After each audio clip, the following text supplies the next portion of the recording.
Welcome back. Sorry I couldn't fit everything in the last video, but we're on the last part of the demonstration, and that is configuring extended VLANs. For this demonstration purpose, I'm going to change the VTP mode on switch 1 to transparent and create an extended VLAN on S1. So let's go to do that now. Let's go to switch 1.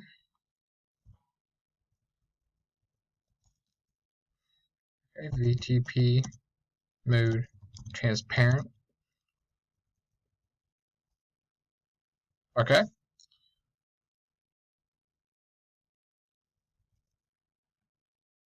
We're going to exit. Just going to go ahead and verify that the VTP is actually in transparent mode. As you see, it is. Now it's time to configure it.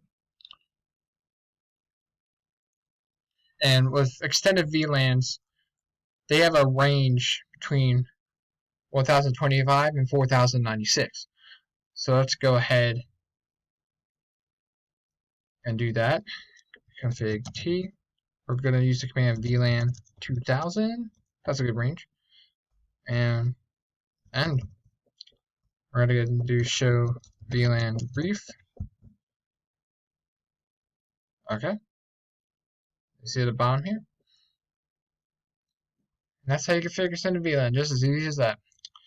I hope you all enjoyed this demonstration. I found this extremely useful to help maximize production in the workplace. I had a fun semester here at Dell Tech. It's my final semester. I enjoyed networking very much, and this Network 3 class has been one of the highlight classes. I hope you all remain safe during this, and looking forward to having a better summer just like you guys. This is the Networking Guy signing off.